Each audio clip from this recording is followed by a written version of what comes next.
우리가 마라톤 경기를 보면은 어떤 선수는 처음에는 선두에 있어서 막 달립니다. 그런데 10km를 달리고 20km를 지나면서 점점 뒤처집니다. 그러다가 나중에는 결승점에도 들어가지 못하고 그냥 중도에 탈락해버립니다. 그런가 하면은 어떤 선수는 처음에는 비록 두각을 나타내지 못하다가 30km를 지나고 35km를 지나면서 그냥 속도를 내기 시작했어. 결국 우승의 면류관을 서기도 합니다. 우리의 인생도 여러분 마라톤과 비슷합니다. 짧은 순간만 놓고 보면은 인생이 성공했는지 실패했는지 판단할 수가 없습니다. 인생에서 우리 성공의 여부는 끝까지 달려가 보아야 알 수가 있습니다. 마라톤은 제일 먼저 결승점에 들어온 사람이 우승자가 되집니다. 그러나 인생에서의 성공은 마라톤처럼 그렇게 간단하지가 않습니다. 인생에서의 성공과 실패는 어떻게 알 수가 있을까요? 물론 우리가 열심히 달리는 것도 중요하지. 그러나 인생은 열심히 달리는 것만으로 성공할 수가 없습니다. 만약에 열심히 달렸지만 얻은 것이 아무것도 없다면 그보다 낭패가 없죠. 그래서 우리는 인생을 달리면서 늘 자기 자신에게 이런 질문을 해보아야 합니다. 내 인생의 종착역에 도달했을 때 과연 무엇이 나를 기다리고 있을까? 누가 내 삶을 평가하고 누가 나에게 상을 주는 것일까? 우리는 그 질문에 대한 답변으로 세 가지 평가를 생각할 수가 있습니다. 첫째는 자신이 자기 인생을 평가하는 것입니다. 자기 삶을 마치면서 자기 인생을 평가해 보니까 멋진 삶을 살았다는 것입니다. 아마 이런 사람은 나름대로 자부심을 가지고 인생을 마감할 수가 있을 것입니다. 그러나 그것은 어디까지나 자신의 주관적인 평가에 불과하지요. 자기가 자기 인생을 볼 때 멋진 삶을 살았다는 것이지 남들이 볼 때도 그렇다는 것은 아니잖아요. 자기가 자기 인생을 평가하는 것은 자기 삶에 대한 그러므로 객관적인 평가가 되지는 못합니다. 둘째는 다른 사람들이 내 인생을 평가하는 것입니다. 내가 이 다음 죽고 나면 생전에 나를 알고 지내는 내 주변의 사람들은 나름대로 나를 아마 평가할 것입니다. 생전에 내가 만약 남들에게 도움을 많이 주었다면 사람들은 나를 좋은 사람이라고 평가하겠죠. 반대로 내가 만약 다른 사람들에게 손해나 피해를 많이 끼쳤다면 어떨까요? 그러면 아마 사람들은 나를 나쁜 사람이라고 평가하지 않겠습니까? 사람들은 생전에 내가 해온 것을 보고 나를 좋은 사람이라고도 평가하고 혹은 나쁜 사람이라고도 평가할 것입니다. 셋째는 하나님의 평가가 있습니다. 하나님이 내 인생을 평가하는 것입니다. 사람에게 가장 중요한 것은 자신의 평가도 아니고 다른 사람의 평가도 아닙니다. 하나님께서 내 인생을 어떻게 평가하느냐는 것입니다. 가장 중요합니다. 이 다음 우리가 죽은 후에 하나님께서 내 인생을 여러분 평가한다는 사실을 우리는 살아가면서 한순간도 잊어서는 안 됩니다. 자, 그러면 하나님이 우리 삶을 어떻게 평가하십니까? 돈이나 혹은 지위를 보고 성공했다고 평가합니까? 아니면 우리가 이룬 업적을 보고 성공했다고 평가합니까? 결코 그렇지 않습니다. 여러분, 율법 중에 가장 큰 계명이 무엇인 줄 아세요? 한 율법사가 물었죠. 하나님의 사랑과 이웃 사랑이 율법 중에 가장 큰 계명이라고 예수님께서 말씀했습니다. 하나님은 바로 그 하나님 사랑과 이웃 사랑의 계명을 가지고 우리의 삶을 평가하십니다. 그런데 이 하나님 사랑은 눈으로 볼 수가 없으니 하나님은 우리가 다른 사람을 얼마나 많이 사랑했느냐 하는 것으로 우리의 삶을 평가하는 것입니다. 만약 우리가 세상을 살면서 돈은 많이 벌었지만 다른 사람을 사랑하지 않았다면 그 사람은 하나님이 보실 때 실패한 인생입니다. 하나님 앞에서는 다른 사람을 많이 사랑한 사람일수록 성공적인 인생으로 평가를 받습니다. 그런데 이 사랑이라고 다 같은 사랑이 아니죠. 나를 사랑하는 사람을 사랑하는 그것은 하나님 앞에서 점수가 별로 없어요. 왜 그렇습니까? 왜냐하면 그런 사랑은 누구나 할 수 있는 사랑이기 때문이죠. 깡패나 도둑도 여러분 자기 자식은 사랑할 줄 알아요. 아니면 세상 사람도 자기를 사랑하는 사람은 사랑하고 자기를 선대하는 사람은 선대합니다. 하나님이 인정하는 사랑은 그런 사랑이 아니죠. 하나님이 인정하는 사람은 나를 미워하는 사람을 사랑하는 것이고 나를 저주하는 사람을 사랑하고 사랑할 수 없는 원수까지 사랑하는 것입니다. 이런 사랑이 바로 하나님 앞에서 높은 점수를 받습니다. 자신의 평가는 남들의 평가가 중요하지 않다는 것이 아닙니다. 내가 나를 평가하고 남들이 나를 평가하는 것도 중요합니다. 그러나 여러분 그것만으로는 우리가 성공적인 인생을 살아갈 수가 없습니다. 하나님의 평가가 중요합니다. 하나님 앞에 우리가 인정받는 것이 중요합니다. 오늘 우리가 한 번뿐인 인생을 정말 성공적으로 살고 싶다면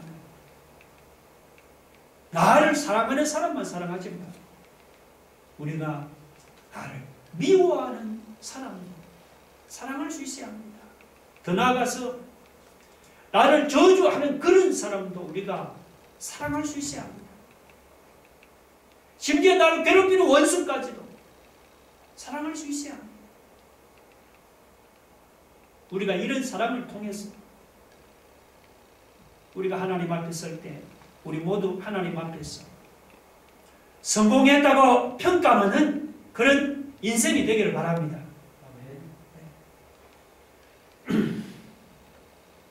물론 우리가 세상을 살면서 일부러 여러분 다른 사람을 미워하지는 않지요. 나하고 상관없는 사람을 일부러 막 저주한다든지 싫어하지는 않잖아요. 근데 만약에 여러분 상대방이 나에게 피해를 입힌다든지 상대방이 나에게 손해를 끼치면 그때는 어떻게 합니까? 그때는 내 안에서 자동적으로 그 사람을 미워하는 감정이 막 일어나고 생기잖아요. 이거는 감정을 가지고 있는 사람에는 이거는 본능적인 현상입니다. 그런데 예수님은 그 본능적인 감정을 죽이라고 그렇게 말씀을 하고 있잖아요. 자, 27절 한번 보세요. 28절. 그러나 너희 듣는 자에게 내가 이르노니 너희 원수를 사랑하며 너희를 미워하는 자를 선대하라. 너희를 저주하는 자를 위하여 축복하며 너희를 모욕하는 자를 위하여 뭐하라고요? 기도하라. 예수님은 원수를 사랑하고 미워하는 자를 선대하고 나를 저주하는 자를 위해 축복하라고 말씀합니다. 도무지 이해가 안 되잖아요. 여러분 내가 원수를 사랑하는 것을 만약에 그 원수가 알면은 그 사람이 내 사랑에 감동을 받아서 막 눈물을 흘리겠습니까? 그렇지 않잖아요. 오히려 나를 자기에게 유리하게 이용할지 모릅니다. 만약 나한테 손해를 끼친 사람을 내가 그냥 두면, 그러면 저 사람 참 안 됐다 하면서 손해본 내 인생을 어디서 보상받을 수가 있겠습니까? 그렇죠? 자, 우리가 살면서 원수를 사랑한다는 것이 쉬운 일이 아니잖아요. 자, 이렇게 원수를 사랑하는 것이 어려울 때는 어떻게 하겠습니까? 그때는 하나님께서 이 세상에 우리 예수 믿는 신자를 이 세상에 두신 목적을 우리가 생각해 보아야 합니다. 하나님께서 왜 이 세상에 성도를 두신 목적이 무엇입니까? 왜 우리를 이 세상에 두었습니까? 우리를 하여금 안 믿는 세상 사람을 막 정죄하라고 하나님께서 우리를 이 세상에 두신 것입니까? 결코 그렇지 않아요. 하나님은 우리를 하여금 이 세상 사람들을 하나님 대신 그들을 사랑하라고 우리를 이 세상에 보냈습니다. 우리가 그 사실을 생각하면 우리는 우리를 미워하는 원수라도 우리가 사랑해야 하는 것입니다.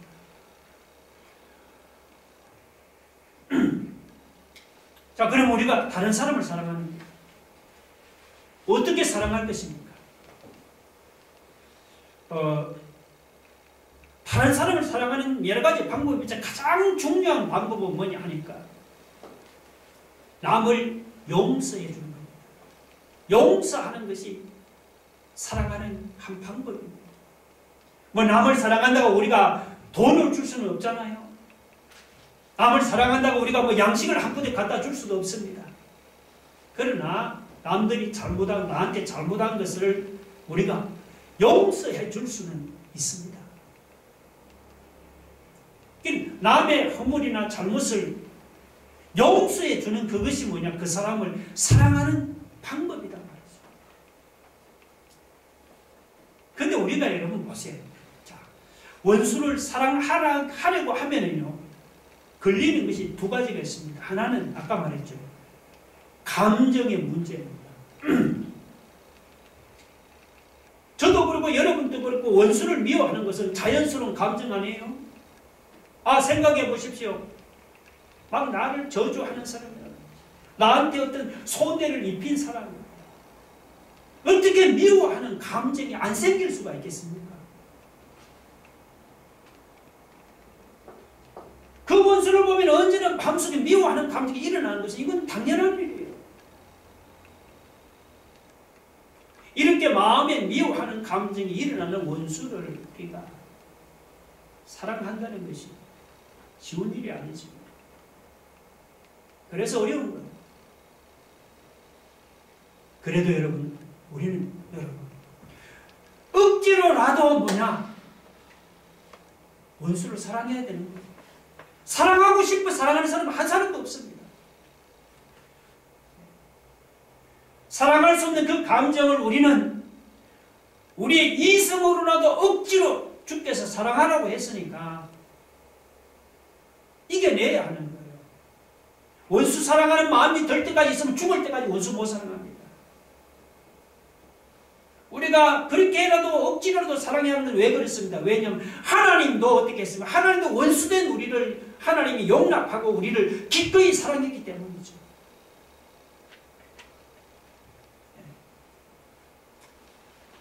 원수를 사랑할 수 있는 또 하나의 이유는 뭐냐? 우리가 원수로부터 당한 손해 때문이죠. 우리가 여러분을 괴롭히는 원수를 사랑하면 여러분이 원수로부터 혹은 당한 그 손해를 누가 보상해 주겠습니까?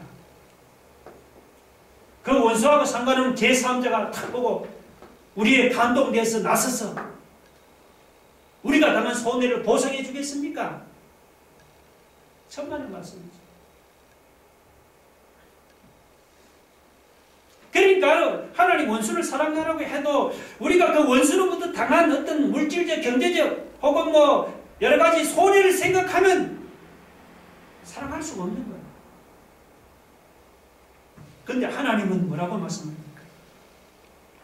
원수 갚는 것을 네가 하지 말고 하나님이 책임지신다고 말씀했잖아요. 우리 로마서 12장 19절 한번 볼까요? 자, 다 같이 한번 읽어봅시다. 시작. 내 사랑하는 자들아. 로마서 12장 19절 읽어보시자. 내 사랑하는 자들아, 너희가 친히 원수를 하지 말고 하나님의 진노하심에 맡기라.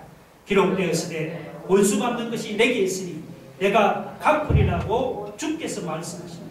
주님은 우리가 원수를 갚지 말고 하나님의 진노하심에 맡기라고 했습니다. 여러분 실제로 원수 갚는 것을 여러분이 하지 말고 하나님께 한번 맡기고 여러분에게 손해를 끼친 사람들을 한번 마음으로 용서를 해보세요. 그러면 하나님의 사랑이 그 순간 나에게 더욱더 풍성하게 부어지는 것을 여러분이 경험하게 될 줄 믿습니다. 나를 사랑하는 사람을 사랑하는 것에는 성경에는 오늘 상이 없다고 말씀했잖아요. 상급이 없어요. 아멘은 세상 사람들 자기를 사랑하는 사람은 사랑할 줄 알죠. 아멘은 세상 부모도 자기 자식은 사랑할 줄 알잖아요. 예수님은 원수를 사랑하는 사람이 받을 상이 크다고 말씀했습니다. 그랬죠? 35절 보세요. 오직 너희는 원수를 사랑하고 선대하고 아무것도 바라지 말고 구워주라. 그리하면은 뭐라고 했습니까? 너희 상이 클 것이요. 우리가 장차 하나님 앞에서 여러분이 내 인생에 맞추고 큰 상을 받기를 원한다. 나를 사랑하고 나를 선대하는 사람만 골라서 사랑하지 마시고 오늘 주님의 말씀입니다. 나를 미워하는 사람, 나를 저주하는 사람, 억지로라도 나에게 손해를 입힌 사람도 억지로라도 사랑하고 나를 모욕하는 사람도 사랑하고 더 나아가서 나를 괴롭히는 살아가다 보면 원수를 한 다 있잖아요. 그 사람의 생각에 이가 갈립니다. 우리가 사랑하면은요, 당장은 마음이 괴롭고 고통스럽지. 우리가 이 다음 하나님 앞에 설 때 큰 상을 받게 될 줄로 믿으시기 바랍니다. 자, 여기 27절, 28절은 그 원수를 사랑하라는 그런 일반적인 말씀이고, 근데 예수는 막연하게 그냥 원수를 사랑하라고만 말씀하지 않고 어떻게 하는 것이 원수를 사랑하는 것인지 구체적으로 예를 들어서 설명을 하고 있습니다. 29절 31절에 보니까 예수님은 그 원수를 사랑하는 방법으로 세 가지를 말씀했는데 첫째는 뭐라고 했어요? 29절에 보니까 너의 입뺨을 치는 자에게 적뺨도 돌려대라. 이게 무슨 말씀입니까? 근데 여러분 사람이 뺨을 맞고 매 맞는 것은요, 여러분도 어릴 때 맞아봤지만 이거는 신체적으로만 손상을 물론 신체적인 손상도 가져오죠. 매 맞으면 어디가 뭐 아프고 하는데 그것만 아니고 뺨을 맞는다니 매 맞는 자체가 아주 인격적으로 심한 모욕을 당하는 것 아닙니까? 맞아보면. 그러니까 매 맞는 사람은 한 번을 맞아도 마음속에는 그 인격이 파괴되는 거예요. 그런데 예수님은 입밤을 치는 사람의 적뺨도 돌려대라. 그렇게 말씀합니다. 자, 그래도 이것이 이유 없이 늘 맞고만 다니라 그런 말이 아니에요. 여러분 또 가서도 그렇게 하면 안 되죠. 예수 믿는 신자가 이유 없이 늘 맞고만 다니면 세상 사람의 신자를 바보로 하지 않겠습니까? 이 말씀은 우리가 불신자들로부터 여러분이 부당하게 어떤 인격적인 모욕을 당한다든지 혹은 어떤 부당하게 신체적인 손상을 당할 때 같이 싸우고 대적하지 말라. 힘들죠? 그런데 인격 모욕을 당할 때 말이죠. 대적하지 말고 차라리 그걸 모욕을 그냥 꿀꺽 당하라는 그런 말씀입니다. 힘들죠? 예수 믿는 사람도 사람이다 보니까 모욕 당할 때는 막 입에서 같이 저주가 나고 악담이 나올 수 있잖아요. 그렇게 하면은 그것은 원수가 없는 것을 하나님께 맡긴 것이 아니고 내가 원수를 갚은 것이죠. 내가 갚은 거예요. 내가 원수를 갚을 때는 막 시원하죠. 시원할지 모르지만 하나님이 주시는 상이 없습니다. 그러니까 우리가 믿음을 볼 때 우리가 모욕을 당할 때 가장 좋은 방법은 같이 싸우지 말고 주님 말씀입니다. 그냥 그 모욕을 당하면서 참는 거예요. 그러면 당장은 괴롭고 고통스럽지만 나중에 우리가 하나님이 나에게 큰 상급을 주실 줄 믿습니다. 두 번째는 뭐라고 했습니까? 이 말씀 참 어려운 말씀입니다. 내 겉옷을 빼앗는 자에게 뭐라고요? 속옷도 거절하지 말라는 것입니다. 29절. 자, 여기서 이 말씀이 무슨 의미냐? 입밤 치면 젖밤을 돌려대라는 것은 모욕을 잘 감당하라는 의미지만 이 겉옷을 달라는 자에게 속옷도 주라는 것은 이것은 뭐냐면 경제적으로 손해를 좀 보면서 살라는 말이에요. 어렵죠? 근데 이게 쉬운 일이 아니잖아요. 여러분 생각해 보세요. 이 돈이라는 게 있어도 그만이고 없어도 그만인 것입니까? 그래요? 안 그렇잖아요. 이 돈이 여러분 자본주의 사회에서 이 돈이 보물이고 돈이 모든 걸 좌우하잖아요. 부인할 수 없죠. 그래서 뭐요? 피 같은 돈이라고 했잖아요. 피 같은 돈. 이 피같이 소중한 돈을 여러분이 만약에 이유 없이 손해를 당했다고 생각해 보세요. 얼마나 억울한지 모르죠. 아마도 손해 본 돈을 생각하면 밤에 잠이 안 올 것입니다. 근데 예수님은 내 겉옷을 빼앗는 자에게 그냥 속옷도 거짓말 줘버리라. 이 말씀은 경제적인 손해를 좀 보면서 그렇게 살아가라는 그런 말이에요. 참 아무리 생각해도 이해가 안 되죠. 근데 우리 예수 믿는 신자에게는 여러분 돈보다 귀한 게 있단 말이죠. 우리가 구원받은 것은 돈으로 된 게 아니고 믿음으로 구원받았잖아요.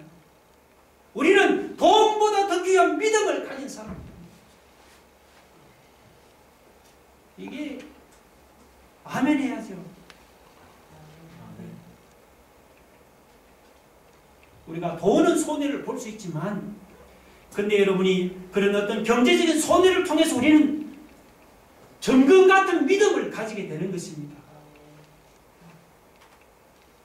그래서 경제적인 손해가 결코 이게 여러분 손해가 아닙니다. 절대로 손해가 아닙니다. 누구 때문에 내 돈에 손해가 좀 생겼다고 그냥 죽자 사자 싸우지 마시오. 그래 싸우고 나면은 나중에 내 마음이 강팍해지잖아요. 싸우고 나면 기도가 안 되잖아요. 그러면 내가 받은 은혜만 그냥 떨어지는 거예요. 여러분이 돈에 손해가 좀 생겼다고 돈보다 귀한 믿음을 잊어버리는 일이 없기를 바랍니다. 그 다음 세 번째, 내게 구원한 자에게 주면 내 것을 가져가는 자에게 다시 달라 하지 말라. 참 어렵죠. 남에게 대접을 받고자 하는데 너희도 남을 대접하라. 이거는 남에게 할 수 있는 한 좀 관대하라는 것입니다. 관대하라. 관대하라. 그렇다고 뭐 내게 없는 것은 무리가 빚을 내서 남에게 주라는 게 아니죠. 우리가 이렇게 남에게 관대해야 하는 이유가 뭐냐? 한 두 가지를 생각해 볼 수 있는데 하나는 뭐냐? 왜냐하면 내가 가진 것이 내 것이 아니기 때문에 하나님 것 아닙니까? 내 것이 아니에요. 우리에게는 모든 것이 하나님의 은사라 했잖아요. 그래 배웠죠. 은사는 뭐냐면 하나님 주신 선물이라는 뜻이거든요. 여러분의 돈, 집 모든 게 하나님 선물입니다. 이런 의식이 있으면은 이게 내 것이 아니고 하나님의 것인데 하나님의 것으로 남을 도와주는 것은 성도는 마땅히 할 수가 있는 거죠. 내 것이 아니다 말이죠. 둘째는 오늘 말씀 38절을 봅니다. 내가 남에게 주면 어떻게 됩니까? 내가 남에게 주면 하나님도 나에게 하나님의 것을 주신다고 했습니다. 근데 38절을 보면 하나님이 우리에게 주실 때는 우리처럼 찔끔찔끔 이렇게 인색하게 주지는 않죠. 좀 얼마 주고 막 눈치 막 주고 말이야. 하나님 그렇게 하지 않죠. 여러분 38절 한번 봅시다. 읽어봅시다. 시작. 주라 그리하면 너희에게 줄 것이니 곧 후이되어 누르고 흔들어 넘치도록 하여 너희에게 안겨주리라. 그렇게 말씀했습니다. 하나님 주실 때는 이렇게 꾹꾹 눌러갖고 흔들어서 넘치도록 우리에게 안겨주신다. 여러분, 우리는 남에게 인색해서는 안 됩니다. 이렇게 원수라도 내게 도움을 구하는 사람은 모른 척하지 마. 할 수 있으면 우리가 나눠주고 관대하게 돼요. 그러면 하나님도 나를 관대하게 대해주실 줄 믿습니다. 내가 남에게 주면은 하나님 내게 주시는데 어떻게 주십니까? 그냥 누르고 흔들어 넘치도록 안겨주실 줄로 믿으시기 바랍니다. 물론 우리도 한번 사랑한다고 말을 하죠. 근데 우리가 사랑하는 대상은 아까 말한 지극히 제한되어 있잖아요. 기껏해야 우리 자식 사랑하고 기껏해야 나를 사랑하는 사람을 사랑하고 나를 잘 대해주는 사람만 사랑하지. 주님은 우리의 사랑이 그래서는 안 된다고 말씀하죠. 자, 여러분 32절 보세요. 너희가 만일 너희를 사랑하는 자만을 사랑하면 뭐라고 했어요? 칭찬받을 것이 무엇이냐? 죄인들도 사랑하는 자는 사랑하는 일이 있습니다. 여기 죄인은요, 죄를 지어서 감옥에 갇힌 사람이 아니고 이 죄인은 안 믿는 불신자를 가르칩니다. 그러니까 자기를 사랑하는 사람만을 사랑하는 것은 그것은 안 믿는 불신자도 할 수 있는 거예요. 우리 예수 믿는 신자의 사랑이 그 정도 수준이 돼서는 안 되는 거죠. 33절도 마찬가지입니다. 자기를 선대하는 사람만 선대하고 받기를 바라고 남들에게 구워준다면 하나님 앞에서 칭찬받을 게 없다고 말이죠. 그러니까 여기서 예수님 하는 말씀은 우리 신자의 사랑이 세상 사람들의 사랑하고 달라야 한다고 말씀하는 거예요. 자기만 생각하는 이기적인 사랑이 되어서는 안 됩니다. 우리의 사랑이 다른 사람에게로 계속해서 확대되어 나가기를 원하신다. 그래서 사랑의 대상을 확대하자. 제가 이렇게 설교적으로 붙였습니다. 우리 사랑의 대상이 확대되어 갈 때 우리가 하나님 앞에서 받을 우리의 상도 커진다. 자, 예수는 우리 사랑의 대상이 어느 정도까지 확대되기를 바라시느냐. 35절에 보세요. 오직 너희는 원수를 사랑하고 선대하며 아무것도 바르지 말고 구워주라. 오직 너희는 원수를 사랑하라. 예수는 우리가 원수까지 사랑하기를 원하시는 거예요. 원수까지 사랑하는 것은 달리 말하면 이거는 뭐냐면 하나님 같이 이런 말입니다. 하나님처럼 사랑하라는 이런 말이에요. 만약 우리가 하나님이면 여러분, 우리를 미워하는 사람에게는 햇빛도 주지 않고 막 비도 주지 않았으면 좋겠죠. 근데 하나님 우리하고 다르잖아요. 35절에 보니까 그는 하나님이죠. 하나님은 은혜를 모르는 자와 악한 자에게도 뭐라고요? 인자하시는 일 했습니다. 하나님은 악한 자에게도 햇빛과 비를 내려주시고 하나님은 하나님을 미워하는 원수도 뭐냐면 똑같이 사랑하셔서 그들에게 은혜를 주신다. 이게 하나님의 사랑이다 말이죠. 주님이 우리에게 요구하는 사랑이 이런 사랑을 요구합니다. 36절에 너희 아버지의 자비로우신 같이 너희도 자비로운 자가 되라. 그 원수까지 사랑하는 수준을 확대되기를 주님이 원하십니다. 그런데 여러분, 이런 사랑이 우리 힘으로는 가능합니까? 죽었다 깨어나도 안 되죠. 우리는 죽었다 깨어나도 이런 사랑 못합니다. 마음에는 원이지만 육신이 연약한 것이 우리 인간인데, 그래서 하나님은 우리에게 주신 것이 있잖아요. 바로 그것이 뭐냐니까 성령이다. 로마서 5장 5절 한번 읽어봅시다. 아까 올린 거 한번 읽어봅시다. 같이 시작. 소망이 우리를 부끄럽게 하지 아니하면 우리에게 주신 성령으로 말미암아 하나님의 사랑이 우리 마음에 부음받게 되었습니다. 그 일을 위해서 하나님께서 우리에게 성령을 주셨습니다. 주시되 물 붓듯이 풍성하게 주셨습니다. 우리 힘으로는 사랑할 수 없는 사람, 우리가 성령의 능력을 힘입는다면은 사랑할 수 있는 거예요. 예수님은 절대 우리가 예수 믿고 구원받은 것만으로 만족하지 않았습니다. 마태복음 5장 48절 볼까요? 자, 한번 읽어봅시다. 시작. 하늘에 계신 너희 아버지의 온전하신 것 같이 너희도 온전하라고 하십니다. 주님은 우리가 하나님처럼 닮지다. 하나님처럼 자비로운 자가 되기를 원하십니다. 물론 처음부터 온전한 사랑을 할 수 있는 사람이 누가 있겠어요? 처음부터 원수를 사랑할 수 있는 사람이 한 사람도 없죠. 그러나 우리가 할 일 다만 우리를 빚으시는 하나님의 손에 우리를 맡기는 겁니다. 믿음으로 여러분 나를 하나님의 손에 맡기기 바랍니다. 우리가 믿음으로 하나님 손에 맡기면 나머지는 하나님께서 알아서 하시는 거예요. 자, 빌립보 1장 1절 6절 읽고 마치겠습니다. 시작. 너희 안에서 착한 일을 시작하시니까 그리스도 예수의 날까지 이루실 줄을 우리는 확신하노라 하십니다. 할렐루야.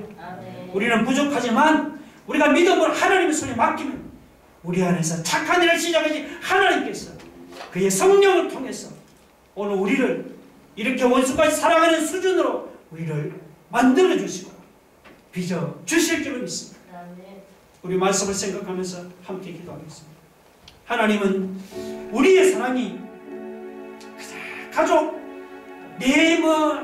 사랑하는 사람 넘어서서 원수까지 사랑하는 사랑으로 확대되기를 원하십니다. 우리는 할 수 없지만 성령 받으면 할 수 있어. 주님, 하나님의 손에 우리를 맡깁니다. 주님, 이 하나님 작은 나를 주님처럼 원수까지 사랑하는 수준으로 하나님께서 우리를 빚어주실 줄 믿사옵니다. 하나님 아버지, 다가 잠은 통성에 기도하겠습니다. 할렐루야. 하나님 아버지, 연약하고 우리는 하나님 마음이 얼마나 좁은지 그냥 나를 사랑하는 사람